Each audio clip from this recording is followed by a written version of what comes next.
Malah hak milik itu, Pak, ya? Iya, hak milik bukan SHGB saja, ya luar biasa. Dan proses perizinannya itu hanya berjalan 3 hari atau 2 hari ya.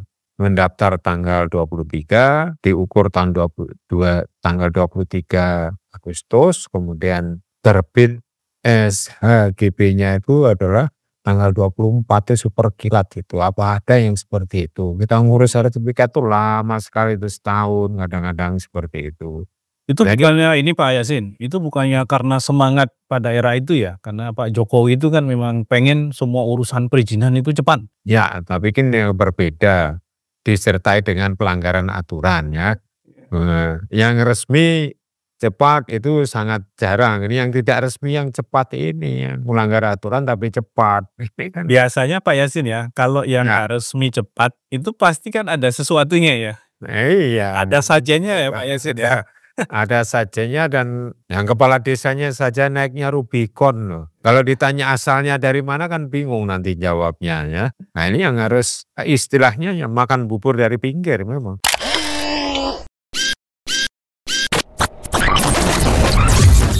Halo sahabat integritas, jumpa lagi di kanal 1 Visi Utama program Buka Kartu.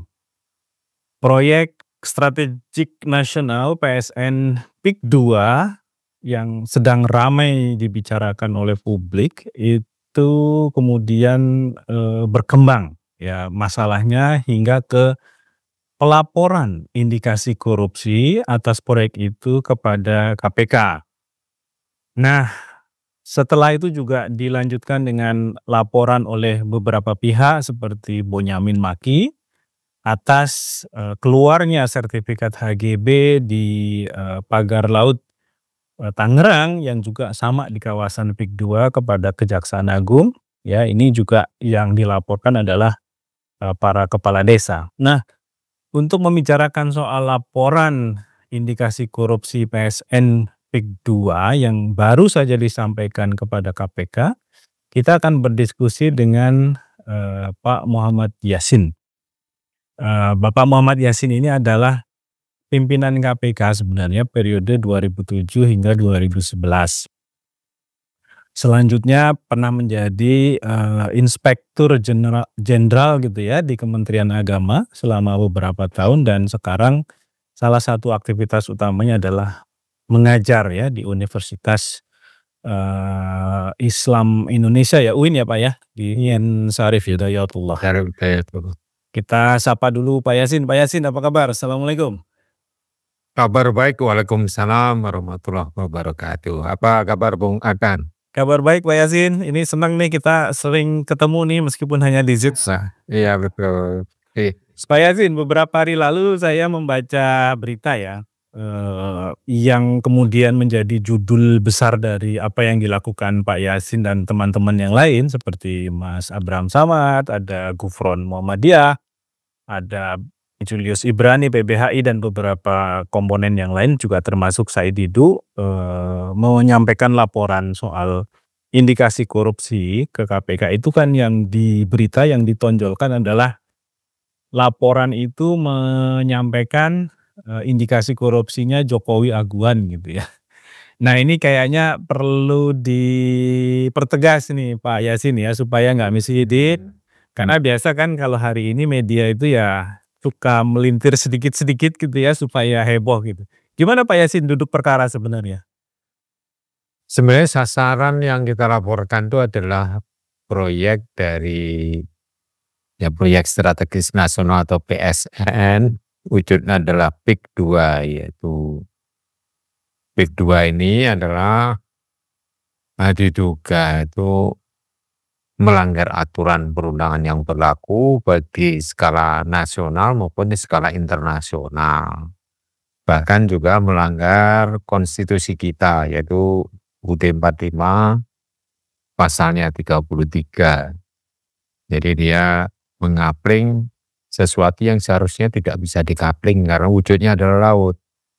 Berdasarkan United Nations Convention on Law of the Sea atau UNCLOS itu, ya kalau yang namanya pesisir laut itu tidak bisa dikapling untuk menjadi milik pribadi atau masyarakat atau badan hukum. Itu kan sudah melanggar.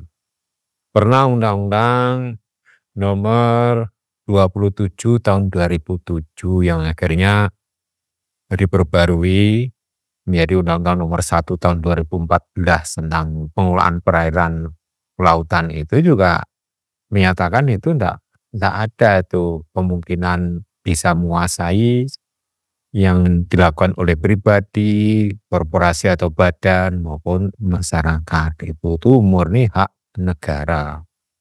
Karena di undang-undang internasionalnya pun juga mengatakan bahwa itu tidak bisa. Dan kita termasuk salah satu negara yang menandatangani atau ratifikasi dari UNCLOS tersebut. Itu umumnya negara-negara yang memang punya, katakanlah, komunitas yang secara luas itu komunitas internasional itu meratifikasi berbagai United Convention Nation atau konvensi PBB, itu salah satunya itu adalah UNCLOS itu. Tuh. Fakta yang ada kemarin itu kan tanggal 23 atau 22 Januari itu Menteri ATR kan sudah mencabut itu. Sertifikat. Ya, sertifikat itu yang terdiri dari sertifikat hak guna bangunan dan sertifikat hak milik oleh pribadi-pribadi yang totalnya itu adalah 263 bidang. Kalau luasannya kan 537,5 hektar, itu merupakan suatu aset negara yang sangat luas lah ya itu. Jadi dikuasai negara dan aset negara yang luas. Nah, seandainya tidak dilakukan suatu pembatalan karena di dalam aturan yang ada itu ya, bahwa PP nomor 15 tahun 2001 selama sertifikat itu belum berumur 5 tahun, maka menterinya Nusron Wahid itu bisa mencabutnya, yaitu tanpa harus melalui proses pengadilan. Itu kita apresiasi.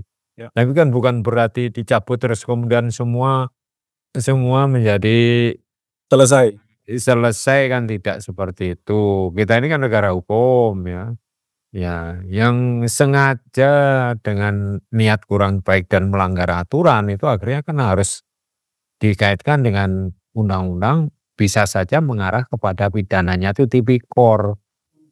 Karena ini menyangkut aset negara ya. Karena menyangkut aset negara. Kemudian ada seseorang yang melakukan itu, yang sekarang sudah dipecat kan ada 8, walaupun itu adalah kelas kecil lah ya. Kelas teri lah ya. Kelas teri, yaitu kepala kantor pertanahan, kemudian juga mantan kepala seksi, kemudian juga ketua panitia, itu mantan tuh, mantan kepala serpe, mantan PLT kepala seksi, yaitu eselonnya ya eselon 4 itu.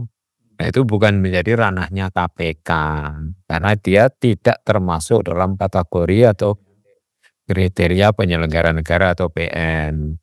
Nah, maka KPK yang ditugasi sesuai dengan pasal 11 ya, atau pasal 11 Undang-Undang 30 2002 itu 19 tahun 2019, bahwa tugas KPK itu adalah menangani kasus korupsi yang dilakukan oleh penyelenggara negara, penegak hukum, dan pihak lain yang terkait dengan penyelenggara negara dan penegak hukum.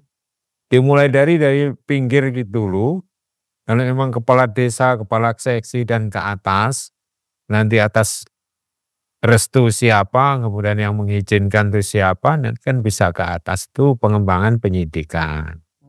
Biar misalnya kalau itu ditangani oleh kejaksaan, nanti kan bisa KPK melakukan koordinasi supervisi untuk mengembangkan pelanggaran yang sama, yaitu pengkaplingan laut itu di daerah lain kan juga ada, diduga ada seperti itu, baik di Jawa Timur maupun Indonesia bagian timur. Ya. Nah, pimpinan KPK kemarin menyatakan kami setelah melakukan full bucket itu ke arah menuju kepada tahapan penyelidikan, tapi kan belum keluar sprint lead-nya.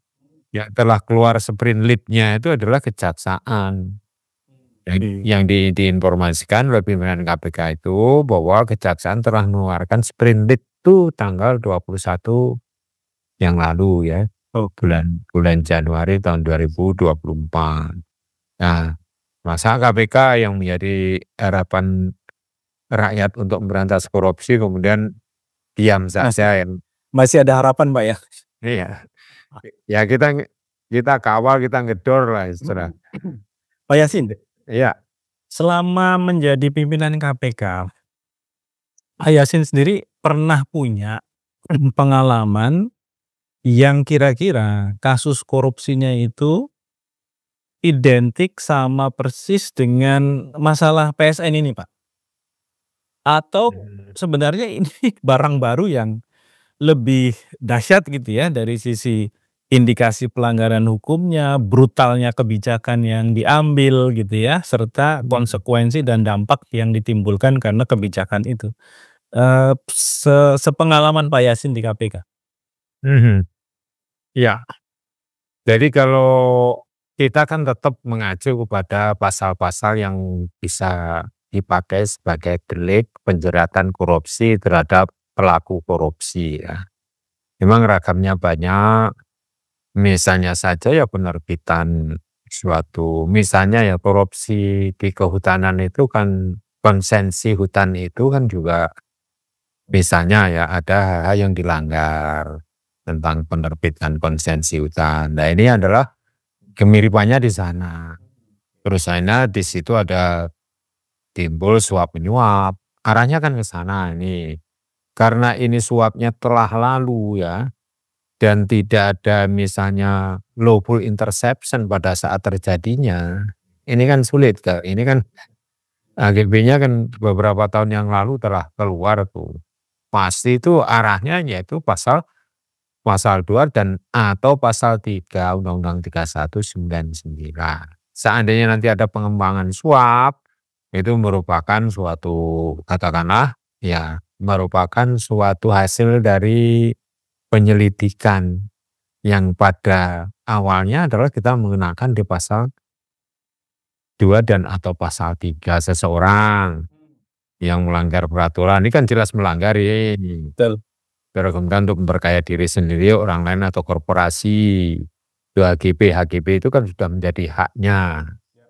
Ya, ada yang malah hak milik gitu. Jadi memindahkan aset negara gitu ya Pak ya, Itu pada pihak lain tanpa prosedur dan proses yang diatur ya, yang sesuai dengan peraturan perundang-undangan. peraturan perundangan tidak cukup dicabut. Itu perbuatannya itu yang harus kita lakukan karena proses berikutnya yaitu due process of law dari penyimpangan yang berindikasi pidana dan merugikan negara yang berupa penguasaan aset itu, dan dengan cara-cara yang manipulatif yaitu penguasaan 324 bidang dari PT Jaya Inti Sentosa misalnya. Ada juga dari PT Kapur Naga Indah, itu adalah menguasainya tuh lebih dari 263 bidang. Terus ada 20 bidang perorangan, sebanyak 9 bidang lagi yaitu yang SHM bukan Malah hak milik itu Pak ya. ya hak milik bukan SHGB saja yaitu luar biasa, dan proses perizinannya itu hanya berjalan 3 hari atau 2 hari ya. Mendaftar tanggal 23 kalau tidak salah itu ya. Nah, terus kemudian juga diukur tanggal 23 Agustus, kemudian terbit SHGB-nya itu adalah tanggal 24 itu super kilat gitu. Apa ada yang seperti itu? Kita ngurus sertifikat itu lama sekali, itu setahun kadang-kadang seperti itu. Itu bukannya ini Pak Yasin, itu bukannya karena semangat pada era itu ya, karena Pak Jokowi itu kan memang pengen semua urusan perizinan itu cepat gitu. Ya, tapi kan yang berbeda disertai dengan pelanggaran aturan ya. Yang resmi cepat itu sangat jarang. Ini yang tidak resmi yang cepat ini, yang melanggar aturan tapi cepat. Ini kan Biasanya Pak Yasin ya, kalau yang ya, resmi cepat itu pasti kan ada sesuatunya ya. iya. Ada sajanya ya Pak Yasin ya. Ada sajanya, dan yang kepala desanya saja naiknya Rubicon loh. Kalau ditanya asalnya dari mana kan bingung nanti jawabnya ya. Kalau ndak berbohong kan seperti itu. Nah ini yang harus istilahnya ya makan bubur dari pinggir memang. Harus ya, dan erat koordinasinya sebentar nih Bung. Antara penegak hukum lain itu saling ya komplementari lah istilahnya, saling melengkapi melalui forum koordinasi supervisi itu yang layak ditangani KPK itu yang mana. Dan proyek sejenisnya semacam ini penguasaan pesisir ini kan tidak hanya di Tangerang saja ini, daerah-daerah lain itu kan ada di Jawa Timur maupun Indonesia bagian timur. Itu KPK kemarin menyebutkan begitu. Seandainya nantinya ini adalah jangan katakanlah kesannya berebut dengan kejaksaan, itu nggak bagus gitu loh. Ya kita oke-oke saja. Tapi sebenarnya kalau hubungan antar kelembagaan itu bisa mengatasi suatu permasalahan yang berat secara bersama-sama. Misalnya Bank Senturi itu 3 loh yang menangani. Iya. Ya pihak kepolisian, itu yang Ya menyangkut keroyokan makin bagus lah ya kira-kira gitu Pak. ya, walaupun kejaksaan itu adalah in absentia untuk Isam dan Rahmat, KPK juga menangani Budi Mulia, Budi Sampurna ditangani oleh kepolisian misalnya. Nah itu kan keroyokan kan lebih bagus, saling koordinatif lah istilahnya, saling berkoordinasi yang sifatnya koordinatif gitu. Nah, sehingga bisa menghasilkan yang maksimal, walaupun yang saya sebutkan tadi ya tidak maksimal itu penanganan kasus hukumnya karena tidak bisa menemukan istilahnya itu mastermind atau perancang dari penyimpangan tersebut. Iya, iya. Ya yang high ranking officialnya itu kan belum ketemu waktu itu ya. Nah yang ini karena menyangkut hajat hidup masyarakat banyak, masyarakat miskin, ini KPK harus turun dong. Jangan yang muncar nanti hanya salah satu APH. Nah, ini kan sementara KPK-nya yang ditugasi sebenarnya untuk kasus-kasus yang strategis nasional ini malah enggak. Makanya kita datang dengan bawa bukti yang ada dulu, baru nanti dilengkapi. Ini sudah kita koordinasi dengan salah satu deputinya, yaitu Deputi Pengawas Internal dan Pengaduan Masyarakat itu. Nah, sehingga nanti bisa komunikasi itu apa yang kurang ya kita lengkapi gitu.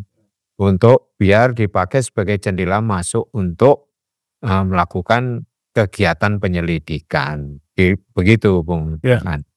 Pak Yasin, kalau tadi kan analoginya atau contohnya yang konkret mirip-mirip gitu ya. Indikasi tindak pidana korupsi yang terkait dengan pengelolaan sumber daya alam itu kan salah satunya adalah penerbitan izin pengelolaan hutan misalnya ya pada era KPK dulu ya ketika dipegang oleh Pak Yasin dan teman-teman. Tapi kalau kita lihat masalah HPH itu kan yang menerbitkan Menteri Pak Yasin ya. Menteri Kehutanan waktu itu misalnya. Nah kalau ini kan PSN ini yang langsung tanda tangan kepala negara ya Pak Presiden nih. Iya. Kalau sekarang mengatakan itu kan seperti mendahului APH-nya. Iya. Ya, jadi kita bisa saja menyampaikan tapi dugaannya juga melibatkan presiden. Karena memang PSN itu diterbitkan oleh presiden ya. Presiden itu diterbitkan oleh presiden. Nah itu yang menjadi katakanlah menarik atau orang mengatakan menjadi seksi kan itu. Yang menjadi menarik karena itu PSN yang menerbitkan adalah presiden. Nanti kalau ada menteri atau eselon 1 yang ada di misalnya ATR BPN di saat itu yang juga ikut katakanlah memberikan berbuat sesuatu yang berindikasi melanggar aturan dan melakukan tindak pidana, pidananya adalah korupsi atau selanjutnya diidentifikasi ada pidana pencucian uang, maka KPK kita dorong gitu loh, jangan takut-takut itu. Kita sih yang sebenarnya udah pensiun, udah tinggal melihat saja, kalau melihat seperti ini kan menjadi gemas ini. Turut gunung nih jadinya. Iya. Jadi harus kita support lah ini. Pak Yasin ini terakhir Pak Yasin ya. Ya. Kalau ini kan karena pengalaman Pak Yasin juga di KPK ya sebagai pimpinan dengan adanya laporan terkait dengan PSN atau kebijakan PSN PIK 2 yang disampaikan oleh masyarakat, katakanlah ya, kita bisa mengatakan begitu. Sebenarnya secara ideal apa yang mesti dilakukan oleh pimpinan KPK? Apa yang mesti mereka langsung siapkan? Karena tadi Ya. Indikasi pelanggaran hukumnya itu kan sudah sangat jelas ya. Ya. Sudah sangat terang benderang gitu ya, bahkan tadi juga sudah disebutkan sertifikatnya sudah dicabut, artinya itu menandakan ada pelanggaran gitu ya. Ya. Dan kita tahu kalau prosesnya itu bermasalah, biasanya juga ada bau amisnya itu ya di belakangnya gitu ya. Ya. Nah, itu kira-kira bagaimana rancang bangun dari KPK untuk segera merespon laporan ini, Pak Yasin? Harus menerbitkan sprint segera itu. Jadi bentuk respon dan bentuk antusiasme dari keterlibatan KPK untuk menangani kasus-kasus yang strategis seperti ini. Jadi kita ini kan dilihat tidak hanya oleh masyarakat nasional saja kan, dilihat oleh masyarakat internasional yang dulu pernah kita menjadi acuan di G20 itu, kita itu diapresiasi loh. Nah, ditunjuk sebagai Ya.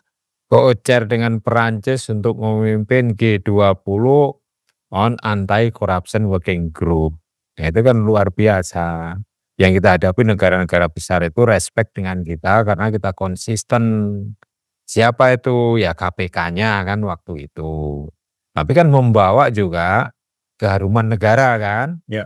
Dalam pemberantasan korupsi KPK dianggap itu bagus, bisa menjadi suatu model lah begitu yang bisa dicontoh di sana sini yang baik sesuai dengan aturan perundangan masing-masing negara tentunya itu. Ada yang masuk standar ANKEK-nya ya Pak ya? Iya, standar ANKEK-nya itu.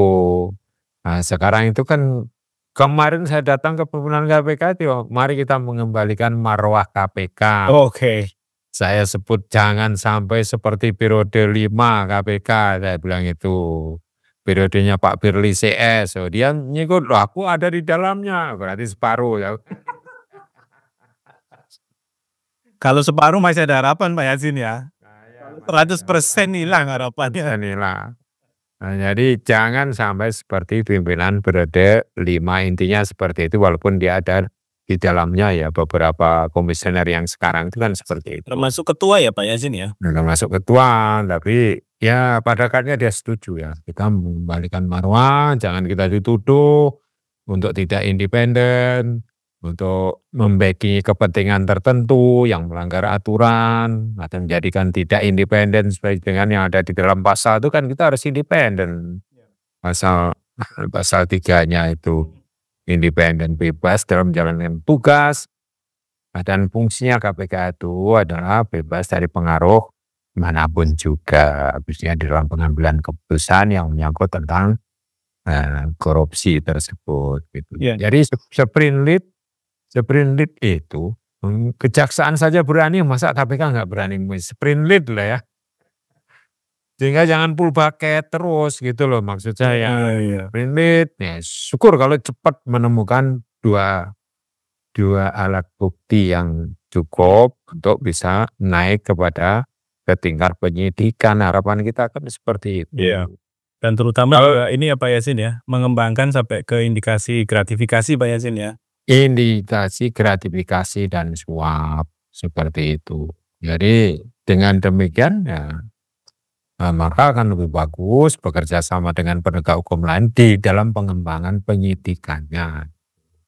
Kalau pihak lain misalnya kejaksaan dan kepolisian menganggap bahwa kalau kasus semacam ini lebih baik yang nangani KPK, ya diambil alih, kan ada aturannya. Kalau dulu pasal 9, sekarang kan pasal 10. Ya.